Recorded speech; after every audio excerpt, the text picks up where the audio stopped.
Hello, everyone, and welcome to Being Imperfectly Perfect.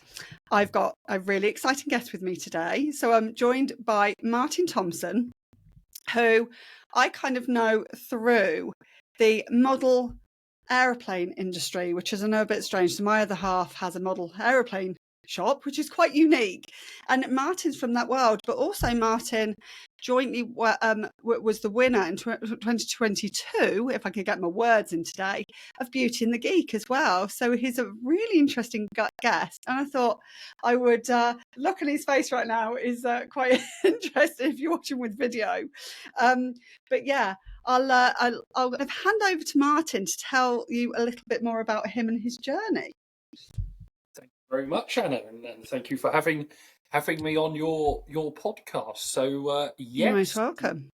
Thank you. So yes, my name's Martin Thompson. I have, and I still do quite a lot of involvement in the radio-controlled model aircraft world. That's been something that's been an avid passion of mine since I was 7 years old. Started a business in it when I was 10, and Wow. just thrown my heart and soul into it ever since then.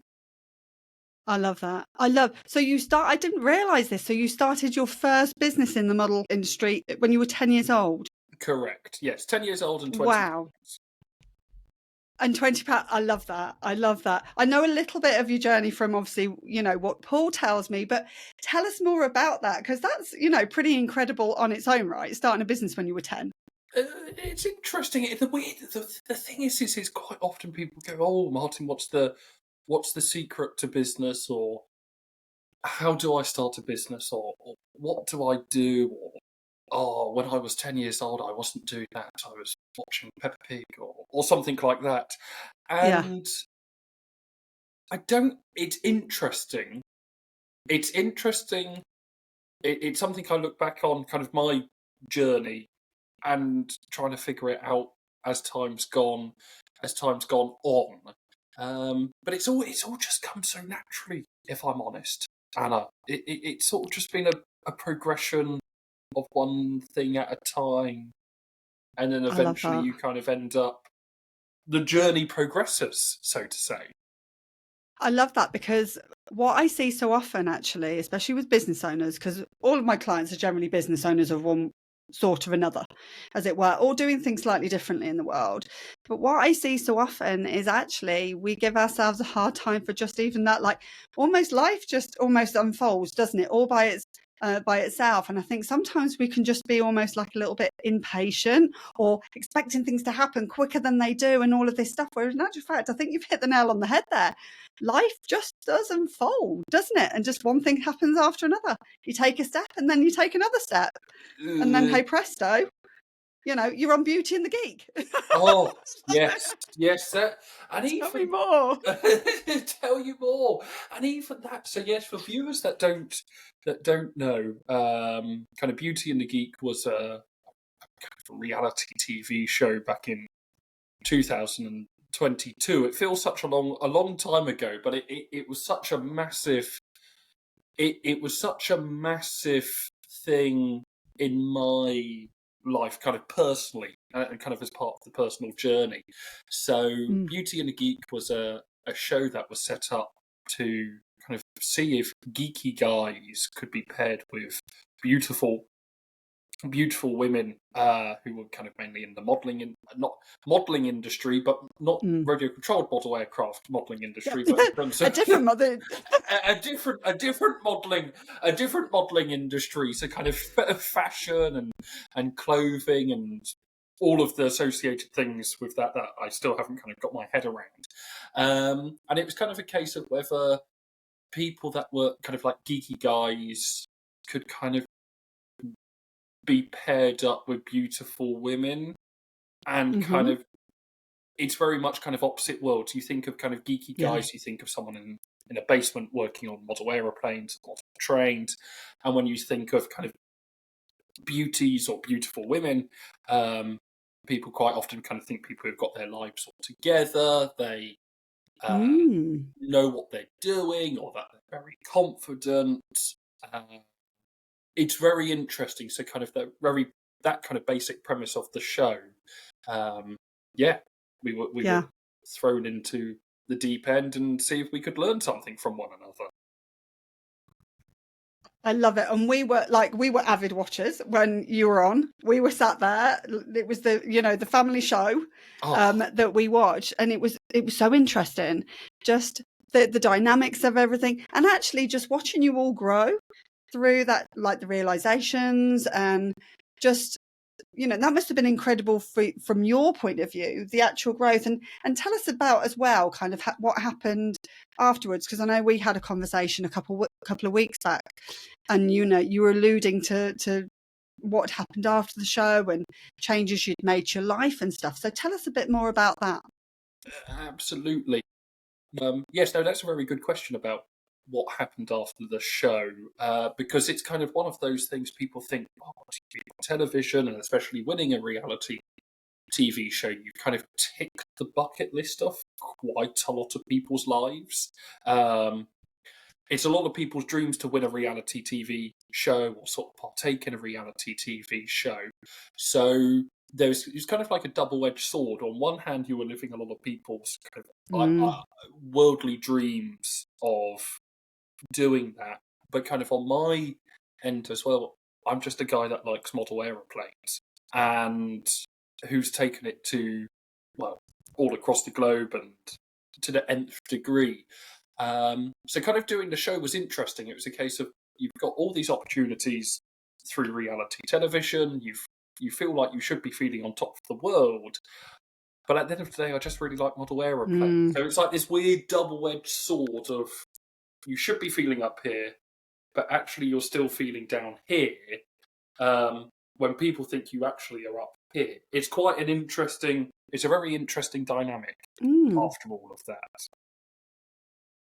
Wow. Is that almost kind of a little bit about self-acceptance, maybe, of like almost accepting who you are, what you like, and actually that's okay no matter what anyone else is doing? Because I think in the modern world we're exposed to social media, like social media is everywhere. Oh, yes. There's this constant comparison, isn't there, that whether we compare ourselves or not, there is this underlying comparison in the background.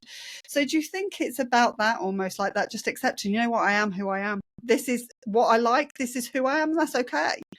Absolutely. And that was one thing that kind of grabbed me or kind of pulled me towards your podcast, actually, the Imperfectly Perfect podcast, was kind of very much what it led on to. It's kind of once the show finished, you invites, premiere invites, film festivals, all sorts of things and manner of things would be thrown your way. And wow, it was interesting. None of it was for me.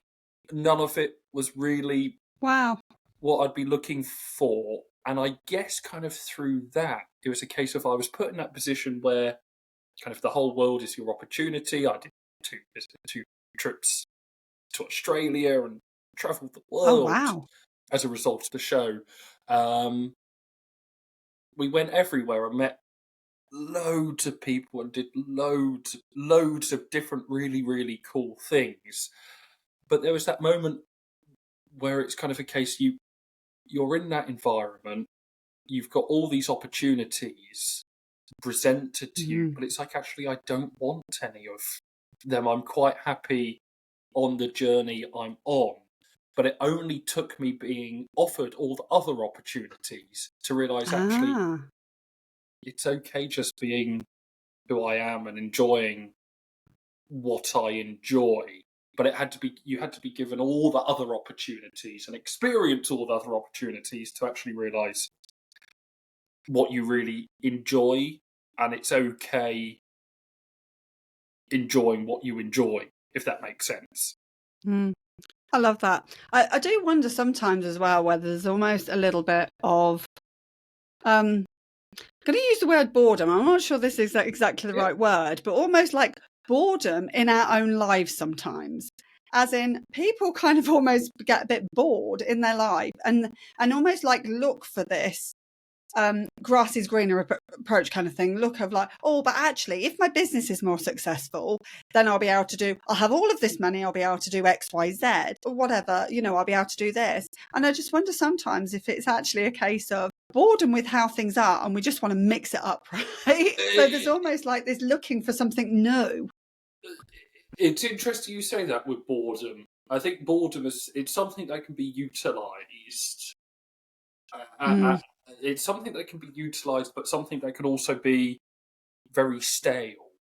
When it comes to boredom, I remember when I was I must have been about 21 years old, so 7-8 years ago now, and there was a chap.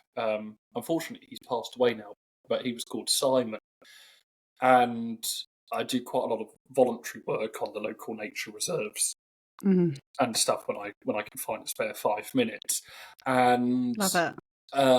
When I was talking to Simon, he'd just been kind of made redundant from his job, and I said to him, Simon, so what are you going to do now? Because I like to live life at 1,000,000 miles an hour, have as many meetings and do as much as I can in a day, because you might be dead tomorrow, so I just want to get it all done today is my attitude. And he said, I'm not doing anything. So I instantly kind of, to some degree, judged him, thinking you're work shy or lazy. And he went, no, actually being bored, he wants to get himself to a state of boredom, because when you're bored, you can sort of kind of let your brain take in all the opportunities, or to sort of observe the world in a way you might not do it if you're living it at 1,000,000 miles an hour. And actually that was quite interesting, that perspective of boredom. That actually it can be utilised to think of different things.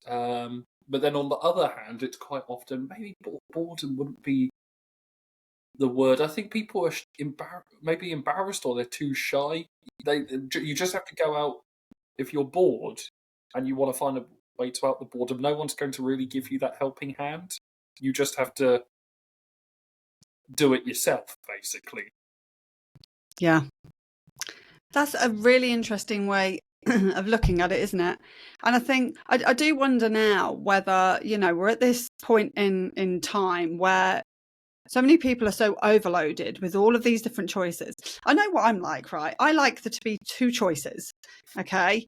A choice that I like and a choice that I don't like. Other than that, for me, if I've got more than 2 choices, I get wrapped up in analyze the choices and what do I want to do about the choices. I think we can be in this position. There's just too much on offer, right? And actually that takes a lot of enjoyment out of life, actually making choices. Actually making, yes, it's an interesting one. It is having the offers of the choices presented to you. It's sometimes that the offers can almost, as you say, kind of make that stale situation of not being able to push things forward because you're just overloaded with what things to do. Oh, and I think we've gone straight back live. So we did just have a technical hitch. But of course, this is the Being Imperfectly Perfect podcast, so it's all good. So Absolutely. I'm not sure what happened. There was a slight hitch there, and I mean, this brings us perfectly onto the question of what being imperfectly perfect means for you, because it's different for everyone, right? So, what does it mean for you, Martin? That's a good question, Anna. What does being imperfectly perfect mean to me? I think it's just simply being, simply being yourself. If I'm entirely honest, I think it's just simply being yourself and just being confident in yourself, or handling a situation. It's just handling a situation naturally, if that makes sense. It'd be quite common if, say, you make someone a cup of tea and you spill a cup of tea, or if you're you're in a head office having a meeting with some very important people, and the person makes you a cup of tea and spills a cup of tea on the table. And they just sort of own it. Instead of going, oh, I'm so sorry, I'm so sorry, I'm so sorry, I'm making a big fuss over something. Just own it. Oh, would you like a cup of tea, and would you like me to pour it badly for you? Just those little things. It just makes us. It just makes us. It just sort of shows that we're all human in our I love that. Yeah. lives. Just being If that human, right? makes. And just we're all different. Yeah. I love that. That's it, but that philosophy's only been come from kind of having an awful lot of experiences in an awful lot of different places, all across the globe, to sort of kind of build that together, or to almost find it. But I don't know how often it takes. I don't know if anyone ever, if a lot of people ever find that out in life. I think that's something that if you kind of stay in that element of boredom or stagnation we talked about earlier, I think you'll just go through your whole life thinking everyone else is perfect and you're not. But actually we're all imperfectly perfect to some degree. That. Yeah. And I think that's a really kind of crucial part of life, isn't it? That we're all just like trying the best that we can. And I think we can judge ourselves so harshly, can't we? To like, we're not doing what we should be doing, or we're not where we should be, or whatever it might be. Rather than actually just like we were talking about before, just actually being in acceptance for who we are and what we've done. And actually, in the grand scheme of things, it doesn't really matter. I love that. No. Yeah. That's it. And it doesn't really matter. And it kind of boils down to just being good at what you do, if that makes sense. So I think if it was a case of two experiences in my life to kind of pinpoint that, one would kind of be the reality television element of something completely different to what I'd spent my whole life doing. Or it's interesting.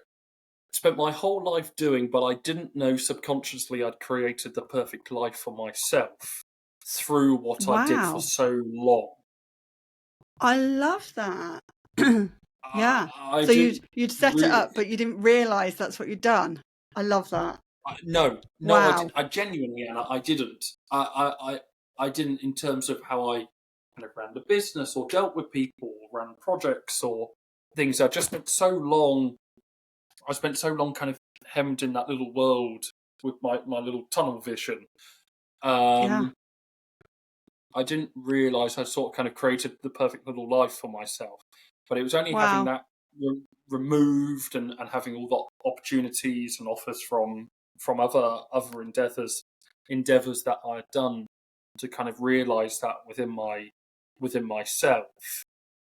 And then kind of this secondly one about people not being no one is kind of perfect. That'd be a case of if you're kind of from kind of a lot of high profile meetings or interactions with people who have had kind of quite big significance on our country and other things about it, and then kind of spinning the table over the table. Just little things that we all do, and they just go, oh, and it's just how they own the space of, I've just spilled table water all over the table. Hey ho, would you like some tap water poured poorly? And it's like, oh, actually, these people who kind of almost run the country are just like us. It's fascinating, absolutely fascinating. Wow. I love that. And now tell us more about being in the model world, because it is very different. It's very unique. And actually kind of, because a lot of my viewers, and actually it sounds like a bit of a waffly question, right? But a lot of my clients and the people listening to this, I know are quite unique and different. And oftentimes they're doing things very differently to the rest of maybe their peers or their family or their friends or whatever it might be. And that can be quite hard, can't it? Because we look at our lives and go, hold on, we're almost like over here, and we wake up and think, oh, hold on, everybody else is over there should I be somewhere different, if that makes sense? So talk to me about how you've handled that, being in an industry that is like really, really different. That's a good question. An industry that's so completely different to one that, or a very unique industry. I think it's just a case of, well, it's just with time having that inner confidence in yourself. It kind of it loops back to what I said earlier. But in order to go on that journey, it's a case of, if you're in such a unique industry, almost kind of what you would like out of the world, or you would like to offer to the world, is so unique that it hasn't kind of been done before. You will get a lot more criticism than you will support. You'll get 9 no's for every 1 yes, if you're lucky. And it does feel at times that the world is no, I wouldn't say completely against you. It's easy to get yourself almost kind of look on the dark side of a situation and think you're fighting against the world and all of these problems. Yeah. But if a lot of your clients run their own businesses, it is quite easy to overlook kind of the hundreds or thousands or tens of thousands of customers you've obtained over the years, doing what you do, and all of those people to some degree have supported your business or supported the mission you're on. Yeah. But it's easy to overlook those people and just think, oh, I've got all these people telling me no, or I think it's a case of, from what I've learned in that industry, is you've just got to do it yourself. If you're doing something so unique and so different to what everyone else, you can't just make a phone call and someone will give you what you want. No matter how much we would love that, how much ever we'd love that, it doesn't happen. So actually, like with the model shops world or the modelling industry world I'm in now, it's not really the industry I want to be in. I've done well in it, I've done well, but obtaining the model shops was more a case of getting the supply chains for other projects I want to do in the future. So I sort of wanted to do one thing, but I couldn't do the one thing I wanted because I couldn't find the supply chains for it, or the raw materials, or the raw products, or the development, or the manufacturing. But I knew that could be accessed through kind of my previous knowledge in the model aircraft world. So it was a case of obtaining these things to deliver these things. So it's, you've just got to go on the journey yourself. I love that. And go for it. And figure it all out. Yeah. And I think what you've just said, almost like being in that position where actually everybody's saying to no, and I know kind of from conversations with you and things that Paul has said to me, that actually many times in your recent journey, a lot of people weren't supportive. Only a couple of people actually were supportive of you, in that journey. So how do you deal with that when that is the case, and it almost feels like you've got these big load of people not in support and only a couple of people saying, yeah, go for it? How do you kind of get through that to give maybe our listeners a bit of an encouragement of keep going, right? And encouragement. That one's simple. If I'm in a meeting, or if I'm in a conversation, or someone's approached me and they say, oh, it's quite often people go, oh, when are you going to get a proper job? What are you doing with your life? Or is it the industry? And all of these things. I just sort of look at them or have a conversation with them. And all I'll say now is, with these people, I just go, I'm going to do what I'm going to do regardless. If you want to be on board, be on board. If you don't want to be on board, that's not a problem. But I'm going to do it regardless. Yeah. So you can stand in my way, but I'll still do what I want to do or achieve what I want to achieve. It might take me twice as long and cost me 10 times as much as I originally thought it would be. But I'm just going to do it regardless. So that's how I handle that. I'm going to do what I want to do, and I'm going to achieve what I want to achieve, and I'll do it regardless, and I'll just build up the teams of people around me to make that possible, one step at a time. But that is a long, long journey.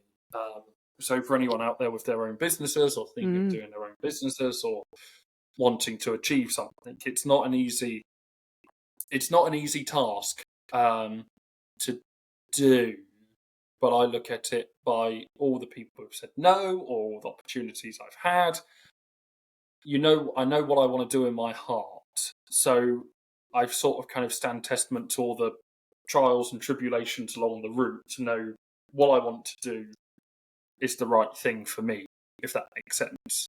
Yeah, I love that. Which sounds like real kind of just self-belief.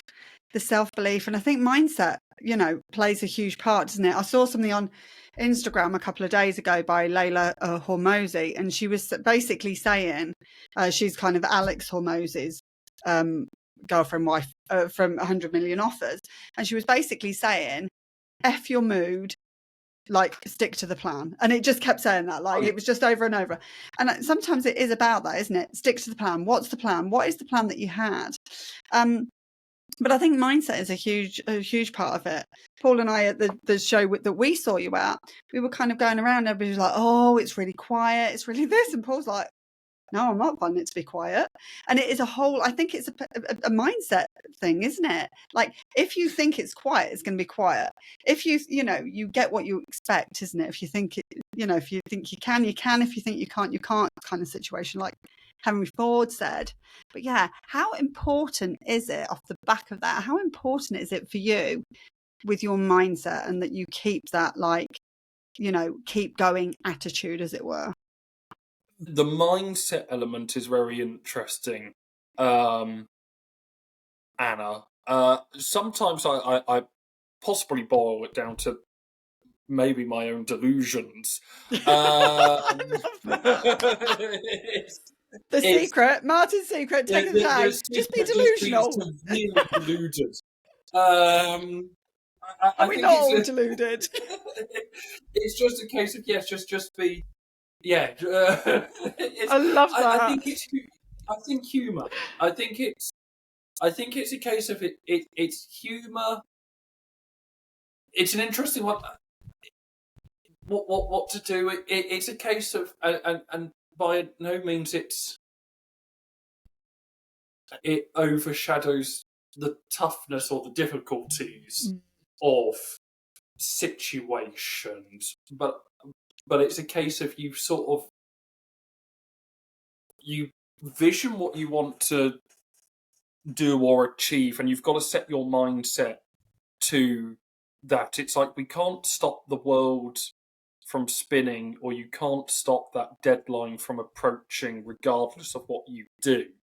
Yeah. So it's a case of, and this is something that's had to maybe change over the years as the business has expanded. It went from kind of, when it first started when I was 10 years old, to just myself running the business myself and doing everything myself. But now it's a case of, I've kind of got a whole wide range of people kind of connected to the business in suppliers, or fulfillment, in warehousing, or people who manage the website for me, or people who manage the art, or the graphics on the website. The company's so much bigger than what it was when it started, and it's a case of, I've got an obligation to the suppliers, and I've got an obligation to my customers. Yeah. So regardless of what my mindset is, or doing stuff I really don't want to do, I'm committed. I'm committed on the projects. I'm committed on the mission. So you've just, whatever gets thrown in your way here, you still have that obligation to everyone who almost has faith and has trust in you, because they are almost kind of financially dependent on, or they are financially dependent on you. So you can't let those people down if you feel you don't want to get out of bed that particular morning. I love that. Almost like, so what I'm almost hearing is gather enough people around you, almost that actually those people believe in you, right? So actually that keeps you going and keeps the delusional That's alive. it. I bring people around, and finding those people is hard. It's just so it's so hard. And it'd be a case of sometimes maybe you maybe pay a contractor to do X, Y, and Z in the business, and they run away with everything Mm, associated to what that project is, and that can be hurtful. It can be um, damaging at time to the business, kind of financially, mm, cash flow, and your sort of overall thoughts on it. But it's a case of, okay, well, that's one less person. There's still 7 billion people out there. You just have to get back love on the that. horse. Um, you just have to get back on the horse and yeah, ride the wave basically, or it just makes an interesting chapter um, in the story of life. Mm, No, yeah, no matter how daunting. I think it's interesting. No matter how daunting the situation is, you still get through it. So although you yeah. might be pushing massive deadlines, if you achieve those deadlines, the world will still carry on spinning. And if you don't meet the deadlines, well, the world will still carry on spinning. You just That's a might be great at a way to different look at it. point. Yeah. You might get back You on the might be at. world in a different place. It's still That's it. spinning. That's it. It, Love it, it. it might come. It might come with something. So yeah, that's kind of really my mindset of um of all of all of that. It's just a case of kind of remain positive, kind of carry on, just keep on doing it, and even if it might be going wrong, still carry on doing it because you'll learn how not to do it or what to look out for in the future. Um, Yeah.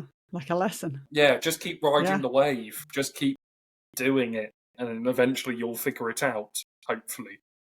I love that. Hopefully, you'll figure it out. Hopefully, I think as I'm kind of getting older, I feel like the older I get, the more I realise I have no idea what the hell I'm doing. Like when I was younger, I used to think I knew what I was doing. Now, the older I get, I'm like, you know what? The older I get, the more I just feel like I have not got figured out. It's kind of It's strange, isn't it? I think in your 20s, I know myself confident in my 20s. I was like, you know what? I know everything. Like, no one can teach me anything. I was a cocky 20-year-old. The older I get, I'm like, oh, actually, you know what? There's a lot in the world that I don't know about, you know? And it's there's just, again, that acceptance, isn't it? I think sometimes. that's it. There's a lot in the world, and I think maybe more of a kind of non businessy connected wise, kind of you can learn something, or kind of always my philosophy has been is you can always kind of learn something from someone. Love Um, that. Yeah. it's a case of maybe you admire a particular person in business, or you kind of adopt. It's just like and such silly little things. I remember. I think it was Alan Sugar's book. I'm certain it was Alan Sugar's book, and there was one sentence of him mentioning he'd done advertising. Mm. Well, he took a gamble on advertising. So I ended up taking on a gambling. I took a gamble on advertising, and well, that ended up being a massive success. Oh, Um, wow. a few years ago, or not kind of being, you're reading, it was kind of James Dyson's book about all the disasters he had doing the Dyson Hoover and stuff. And it's sort of just little things. Mm. Even if you learn someone's life lesson in just simply a sentence, Yeah. just a conversation sentence, there's always something to learn from I love that. someone. I love that. Yeah, it's interesting. It's an That's a interesting one. real interesting one. And actually, something you said to me when we were having dinner a few weeks ago, when you said to me, whenever you want something, you believe that there's someone out there who doesn't want the thing that you want. Oh, And I love that. absolutely. I love that. And kind of, as we're finishing up, talk to us a little bit about that, but also as well, maybe if someone is at a point they're like, oh, I keep trying and things don't feel like they're working out, and do I, give up or whatever? And especially I think when you're in business, there can be this like, do I give up and go and get a proper job type of situation and kind of stuff like that. So yeah, for anyone in that position who's like, do I keep going? What are your tips for that? Just, keep getting them back on the horse. What would you say to them? It's interesting. Anyone who's sort of kind of fallen, I think it's the cliche thing of kind of keep on trying and you'll figure it out, or do as much you can do as many things today, because that's more lessons you can learn tomorrow, or stuff you can look back on. It's just simple. It's just simple little things. Just kind of carry on. But business isn't for everyone, or everyone's kind of life. It isn't for everyone. So it's a case of kind of what kind of is you happy, or what kind of brings you contentness or a smile. Just kind of do that. So maybe it's a case of, I was going to say something, but I think it's a case of maybe don't doubt the stuff you're good at. If you're good, and that's through kind of the reality TV stuff. I ended up having a small podcast where I'd have people who had kind of won reality TV shows or Olympians, and you think, oh, someone's an Olympian. Oh, that's really good. That's so cool. And their sport would be swimming. And if you go tell people I'm going swimming, or I've got my swimming lessons tonight, I can't meet you at the pub because I'm got my swimming lessons tonight, people would sort of turn their noses up. But they didn't doubt what they were good at, and as a result came an Olympian swimmer. Or someone who's good at stand-up comedy becomes a comic, or someone who's good at kind of looking after people goes into a career in care. It's kind of whatever you're good at, or whatever you can offer to the world, offer it. Offer it, and don't be embarrassed or shy about what you can offer to the world. It might not answer your question, but that's kind of my... I really love that. It's almost just like, it's almost like just sticking with one thing is not necessarily one thing, but sticking with the thing that you're good at. Because I think we can be a little bit of this mindset of, but we've got to do everything. We've got to do all of these different things. And actually, sometimes just sticking with what you're good at and then getting in external help for the things that you're not so good at. That's the best way forwards, isn't it? But I think we can almost think that, I need to be able to do everything. I must stretch myself out of my comfort zone. But actually, it's not always about that, is it? No, that's it. But it takes pushing. I'd say it takes pushing yourself out the comfort zone to realise. Flick that back. to almost kind of be pulled back like a bungee cord. That's kind of the advice I could offer to the world on it.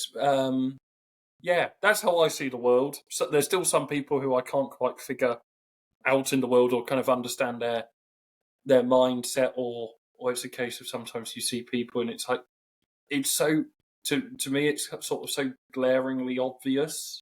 You think, it's almost like when your friend comes to you and you offer advice. To you it's so, you can see the problem they're in, or you can solve your problem if you do that, or you do this. But for the person in that situation, it might be harder for them to kind of reflect in. It's just too close on it and realise it's a fascinating concept. Fascinating. It really is. I find all of this stuff really fascinating, and it really seems to me that you've got such like in the world of almost like law of attraction and manifestation, or whatever you want to call it. I think we've got all these buzzwords now. I've been kind of brought up on what is now deemed as manifestation and what law of attraction the whole of my life. I wasn't told it was law of attraction or manifestation when I was growing up. It was just be careful what you think of, because you get more of what you think of, right? That was just as simple as it was. you're spot on. You're spot on. It's quite. There'd be kind of a buzzword or something to it, or mindfulness, or thoughtfulness, or Yeah, like these something. But it's kind of buzzwords. however you live your life. Yeah, yeah, kind of however you live your life. But then now everyone it kind of gets put into an acronym or a buzzword. Yeah. Yeah, and it's usually so someone can sell you something, isn't it, generally? That's the way I look at it. People like creating stuff. They like kind of taking something, because let's face it now, yeah, we are creating new things with AI and whatever, but most things in the world, we're not reinventing the wheel, are we? It's like already being invented. It's just now like a development of something that's already here. So, yeah. That's it. Yeah, something that's already here, or figuring it out, and also it's a case of figuring it out. And I guess if you kind of almost kind of go out and explore the world a little bit more, or something, it's interesting. You end up kind of finding your like-minded people, which I always kind of find quite fascinating. People who own or run their own businesses usually hang around with people who also run their own businesses, or it's interesting, or other people. They all might be in the same industry as well, and it's not so much a case of hanging around with your competition or something. It's just people who kind of see the world how you see the world, and you kind of end up creating or forming that little group of I love that. of people who see the world in the same way you do. I think that's a really great point. Well, thank you so much, Martin, for joining me today. Really enjoyed our conversation. And what we'll do is in the show notes, we'll put a little bit more about Martin and where you can reach him if you want to reach him. And also, is your podcast still live? Because if so, if anyone wants to listen to that, that would be amazing as well. So we'll put that in the show notes as well. I think it's still active. The funny thing was, I did the podcast more. Yeah, I did the podcast more for myself than. Oh, I love that. it was like therapy. It was like therapy. But I think if you go on Martin's podcast, I think it's on Shopify and Apple and on YouTube. Well, we'll find it if we can, and we'll put it in there. If, of course, Martin's happy to. It'll be in the cupboards of the internet somewhere. I love that. But I love what you just said. It was your therapy. I love that. Sometimes we do just need that, don't we? So, well, thank you so much. And thank you everyone so much for listening. And we'll see you soon. Take care. Have a great day.